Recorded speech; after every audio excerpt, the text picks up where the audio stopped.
de luz, nasce do amor. E do Evangelho de Nosso Senhor. Nós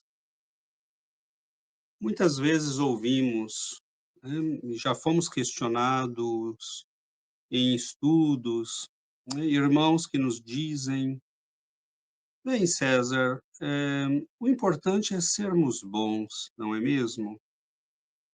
E não tem tanta importância assim nossa religião, nossa filosofia".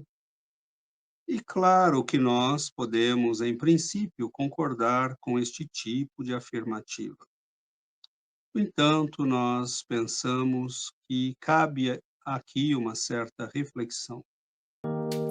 Nós, somos espíritas, então há uma razão para sermos espíritas. E nós devemos considerar seriamente quais são estas razões. Porque, se tanto faz, nós poderíamos ser, católicos, protestantes, budistas, ou não importa qual outra denominação espiritualista.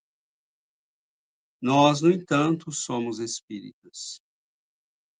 Nem sempre, contudo, compreendemos por que somos espíritas. E nós acreditamos que não é apenas importante sabermos, compreendermos estas razões, mas também compreendermos qual é o sentido da existência de um espírito. Qual é o nosso papel diante da sociedade? Qual a nossa forma de atuação junto aos nossos irmãos de existência? Então, nós certamente podemos consultar os textos fundamentais da doutrina e nós encontraremos esta orientação. Contudo, as coisas podem ser facilitadas quando encontramos, por exemplo, textos, reflexões feitas por espíritos da grandeza de um Emmanuel. E é o caso hoje das nossas reflexões. Vemos que estamos num mundo em turbulência, estamos num mundo que atravessa momentos de mudança significativa. Como lemos no Evangelho segundo o Espiritismo, estamos numa época de grandes embates ideológicos. E nós vemos que realmente são grandes embates, grandes confrontos ideológicos, com vertentes, muito diferentes e que se opõem hoje, que lutam pelo controle da humanidade. E qual é a nossa condição no meio de tudo isso? Como nós espíritas devemos nos portar no meio desta situação?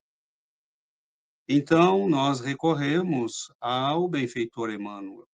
No livro Coletânea do Além, há um pequeno texto, 4, 5 parágrafos, não mais que isso. E neste texto ele nos dá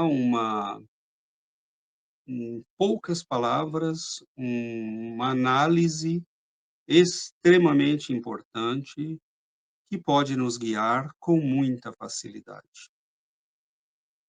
Lamentamos não ter conhecido este tipo de abordagem antes, na nossa juventude, quando também nós, como outros irmãos, nos encantamos com o discurso das revoluções, com a possibilidade da ação política para transformar o mundo.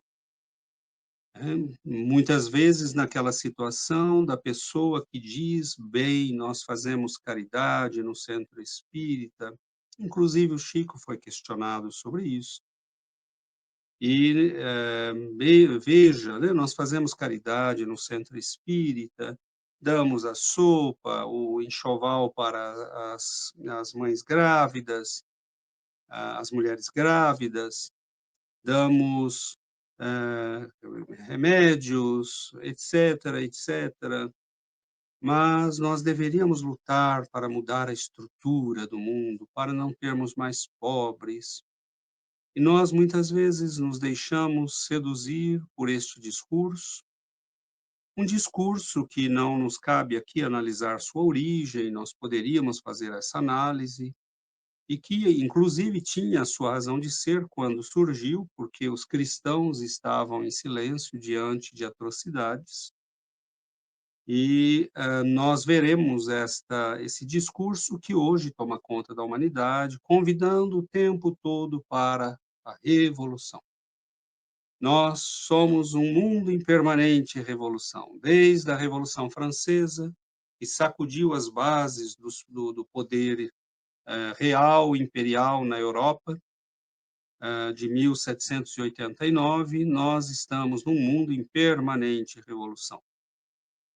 Contudo, nós vamos percebendo que estas revoluções nos levam sempre para novas situações que requerem novas revoluções, e nos levam a novas situações que requerem novas revoluções.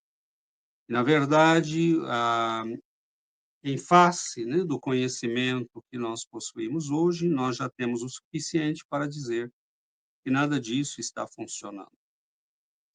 Estamos vivendo um momento em que engenheiros sociais, escondidos dentro de organismos como a ONU e outros, Fórum Mundial, estão repensando a humanidade segundo seu quando nós na Bíblia lemos, né, que Deus nos fez a sua imagem e semelhança, estas pessoas são os novos deuses, né, eles querem desenhar um mundo à sua imagem e semelhança.